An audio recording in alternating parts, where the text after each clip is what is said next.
Hey guys, Resident Loser Jeremy here. I'm setting up for a session from scratch, basically, to walking into the studio, getting the mic set up. I don't know how in detail I'm gonna go with that, but maybe just kind of show you the process of how that works. There's some things that happened before this, and I kind of want to explain real quick what that is. So I know who the artist is. I know the genre we're working in.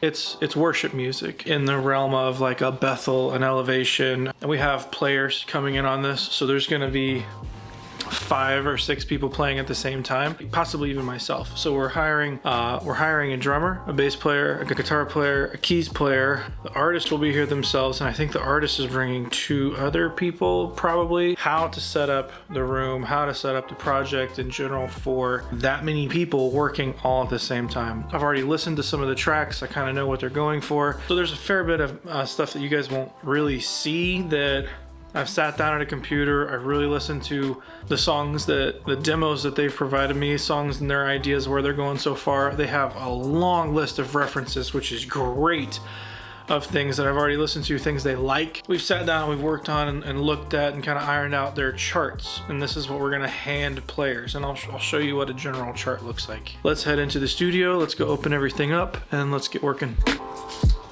the lights on.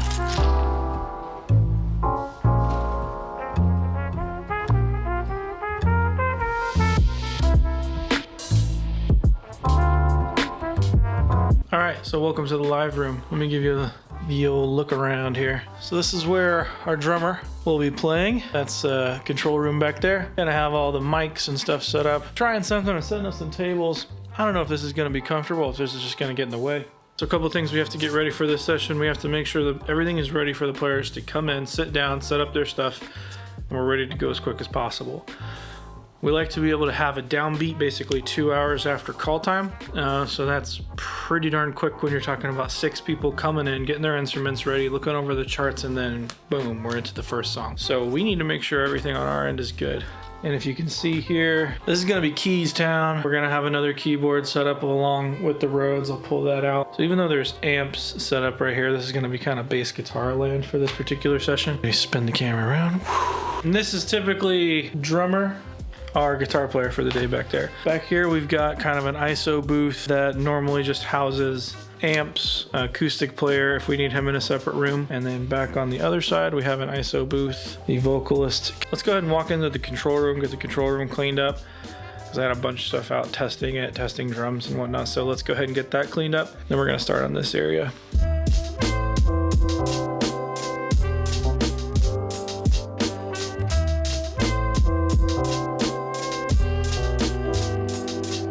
Talk about what I was doing right there. The tape measure is the studio engineer's best friend. Getting the overheads equidistant from the snare and each other just solves so many issues for you later. You don't have as many phase issues as you would have within the overheads themselves. And then as long as you make sure the polarity is the same way on them, they should be just about perfect in phase with the snare. What I did was 4 feet from the snare for each one, and then 4 feet between themselves. And contrary to popular belief, the center of the snare, they're not always going to be the same height. They're not always going to look super symmetrical on the drum kit, but depending what you want in the center snare drum, the kit is not on a level playing field here, and the center of the kit is actually more like this, right? Because if you're looking kick, snare, those things are pretty much always centered in every mix you hear. So the center of the kit is actually right down this line. If you look at it that way, then the overheads become a lot more symmetrical.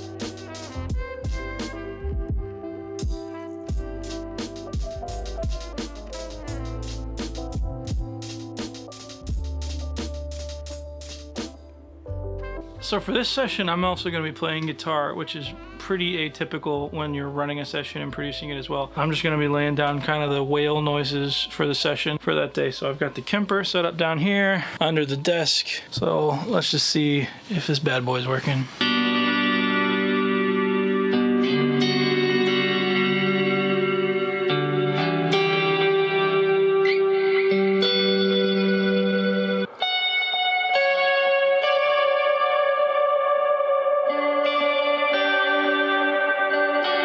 That was good.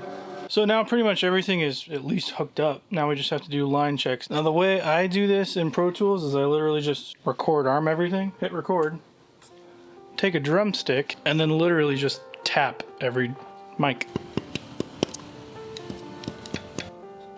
You get the idea. We're gonna head back in there and make sure we have lines.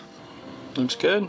So most definitely the drums are gonna need to get tuned, the guitars are gonna have to get tweaked, the EQs on the preamp are gonna have to change a little bit. But as far as setup, we're done. We have everything kind of waiting for people to walk in, sit down and set up their instruments, and that's where things really get kind of fast-paced and you have to make quick decisions. But if it hadn't been for this planning and making sure everything I could possibly do to make things run smoothly, if that didn't get done, I would be running around all confused and I wouldn't be in the right mindset to produce this thing. So keep that in mind. Always try to do a little more, makes your job in the end so much easier. And set up more than you need. If you don't think you're gonna use something or you think that you might, go ahead and get it set up. I don't think we're gonna touch this Rhodes over here, but I got it set up. And in case he wants to sit down and do it, it's ready to go. I'm not sure that we're gonna use all these amps back here, but they're ready to go in case we want to. The bass amps are ready to go, bass DI. I hope this kind of sheds some light on how at least I set up a session and the things I do before a band even walks in. Obviously there's holes here, obviously there's things that still need to be done, but these are things you can do to kind of help alleviate the stress when the band actually shows up and to make you more efficient when you're actually producing the group. So all of these are super obvious things, but if you've never actually seen anybody do it, it's not super obvious to you. So anyway, hope this clears up some things. Hope if you have any questions about mic choices that I made or kind of the motivation behind certain things, let me know in the comments down below. If you liked it, hit that like button. If you like what we're doing here, go ahead and hit the subscribe button. And if you want to be notified every time I put out a video, hit the bell. That will help me a ton. So anyway, guys, I'm Resident Loser, Jeremy. I'll catch you in the next one.